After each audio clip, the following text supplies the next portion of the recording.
What's going on, guys? So this video is to talk about my overall impression of the 2019 Ford Ranger, the things that I absolutely liked about it, some things that I wish it did better, but overall to give you my impression of what this truck was like over the last several days.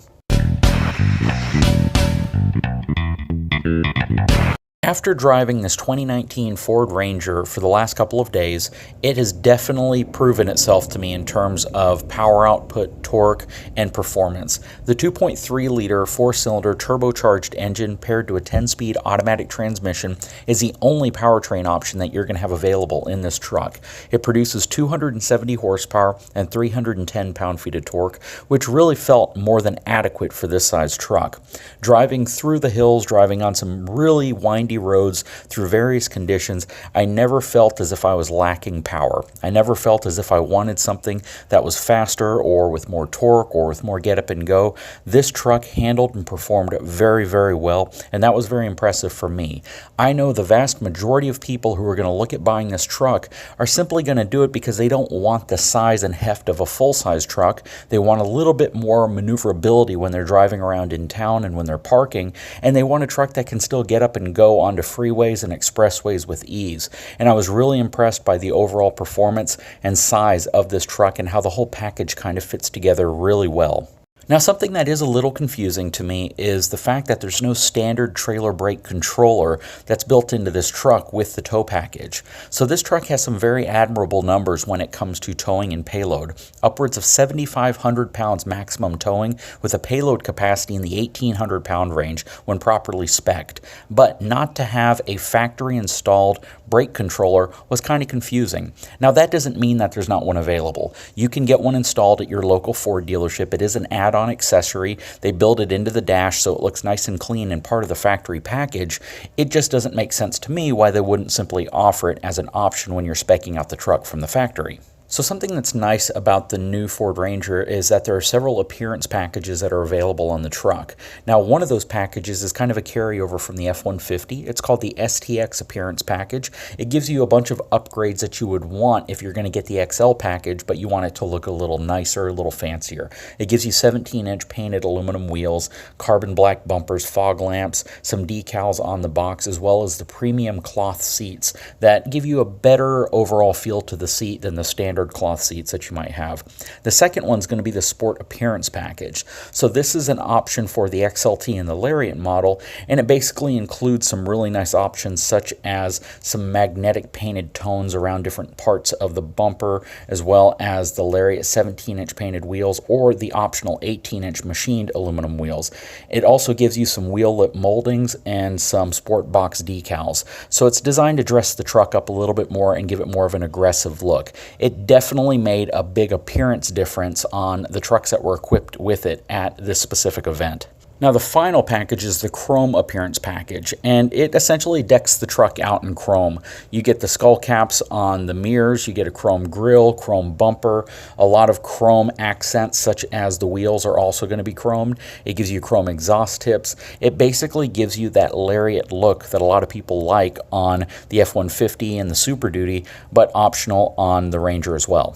And as you've probably heard from all the different review videos you've likely watched, one of the nice things about the Ranger is that you get a steel front bumper. And that really means a lot if you're going to be taking the truck off-roading, if you're going to be going through adverse conditions where the front bottom can be scraping up against grass or limbs or things like that. If you get it with the FX4 package, you also get a really nice steel bash plate down there that gives you extra protection, especially if you're going to be tackling more off-road type conditions. So Ford has definitely added all their safety technology to this truck. They call it Ford Copilot 360, which is essentially driver's assist technology that helps you navigate through crowded roads and highways. It also gives you Bliss, which is their blind spot information system, cross traffic alert, and it also covers the truck as well as the trailer, which is really nice, as well as lane keeping, pre-collision, automatic emergency braking, auto high beams, and rear view camera, which is pretty much standard on all new vehicles. It's really nice, and it comes standard on Ranger XLT as well as Lariat, and it's even optional on the XL model, so you don't have to worry about which trim package you have to have all the safety features you might really want. One really nice feature is that they've given you standard LED reverse and tail lights. So basically, your entire tail light system is going to be LED, and those come in really handy, especially if you're driving in some adverse conditions where it's a heavy downpour or snowing, and you need some really bright, intense lights so other people can see you, and just makes your drive a little safer. They've baked a lot of on-road and off-road technology into the truck as well. So you have the optional adaptive cruise control with forward collision warning. Gives you the ability to set the spacing between you and the vehicle in front of you. So when you're on cruise control, as you approach a slower moving vehicle in front of you, it automatically adjusts the speed of your vehicle to match that vehicle at a preset distance that you choose. So it gives you a lot of convenience when it comes to driving on long trips where you might be following a vehicle, or you might have to worry about vehicles cutting in front of you or going slower than you. So if you get this truck equipped in four-wheel drive, you're going to have a shift on the fly system. It lets you switch between modes, 4x4, high, low, as well as two-wheel drive if you're going to be on a dry paved surface. And it's a good system, especially when you couple it with the FX4 off-road package. Now, this package is going to get you monotube shocks, a more aggressive tire. It's going to get you a front bash plate, heavy-duty skid plates. They're even going to put skid plates to cover the power assist steering system, as well as the fuel tank and transfer case. So those of you who have had an FX4 equipped truck recently know you get a lot of information on the information screen in the dash, such as the pitch, the roll, the steering angle, all of that. What Ford's added to this truck are part of the terrain management system and the trail control system, which lets you control the crawl mode when you're going uphill, downhill, how fast you're going, as well as what type of terrain you might be traversing, whether it's going to be mud, ruts, sand, those types of conditions, and you can control it and make changes through the driver information screen on the dash. Now let's talk about the driving dynamics of this truck. Now it's not a Corvette, it's not an Audi, it's not a BMW, and I don't review those types of vehicles, so I'm not going to give you any type of comparative analysis between what a mid-size pickup truck is versus a sports car or something that's designed for handling. In my opinion, this truck handled very well. In my opinion, it's also on par with what you might expect from a Canyon or a Colorado or even some of the half-ton offerings. It felt very secure, very safe. I didn't get a lot of body roll. It definitely gave me a good, smooth, comfortable feel, much like you might expect from a luxury SUV. In terms of pairing that to the engine platform, I never felt like I was lacking power to move the vehicle, and when I was going in and out of these twists and throughout these curves on this way up to the Bradford Ranch, it definitely gave me the overall impression of a vehicle that was well-mannered, easy to drive, and something that I could drive every single day on the road without worrying about getting fatigued or not being able to control the vehicle under certain conditions. The seats were very comfortable. I didn't have any type of backaches. We were in this vehicle for 3 hours driving it up to the ranch, and overall it felt really good and comfortable. I really enjoyed the interior. I think they did a great job with the bolstering. It's a truck you could spend a lot of time in and not really feel achy when you step out of.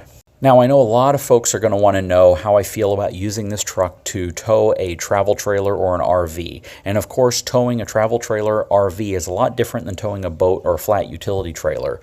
In terms of what I would consider to be the maximum weight of an RV, I would keep it under 5,000 pounds gross vehicle weight rating, which means the dry weight of the unit's probably going to be in the 3,500 to 4,000 pound range max, with about 1,000 pounds or 1,500 pounds worth of payload for your specific travel trailer.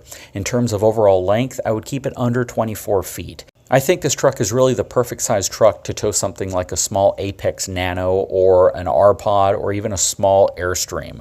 It's going to give you the numbers you need and the capacity and capabilities you need to tow those comfortably.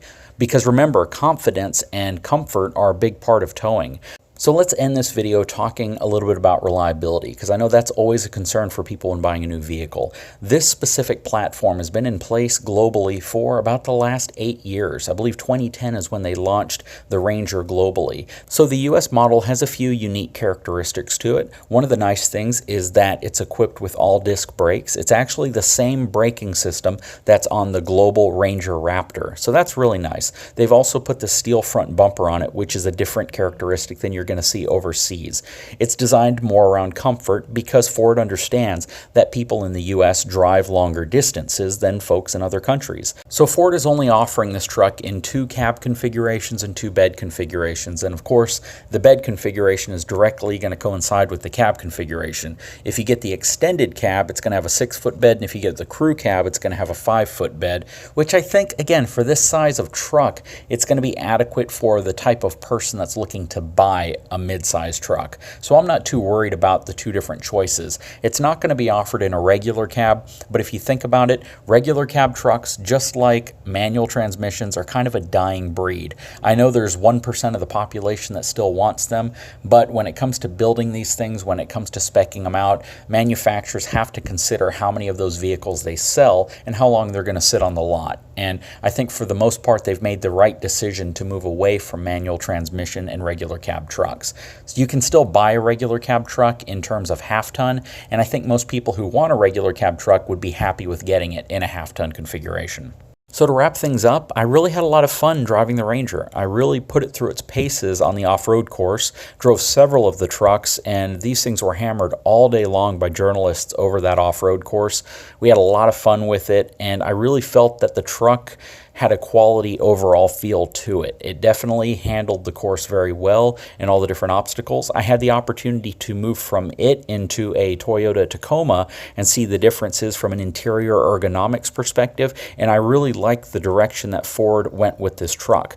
I was equally as impressed with the Canyon in Colorado, so I believe that this truck is a legitimate contender against the Tacoma, and it's going to be a very close competitor to the Canyon in Colorado in terms of the interior and the ride quality and the handling and what you're going to use it for. So it's definitely a truck you should take a look at if you're looking at buying a mid-size truck. Guys, I really appreciate you for watching my channel. I hope you enjoyed this multi-part review and it gave you a lot of information. I know a ton of reviewers are out there talking about this truck and giving you their overall feel.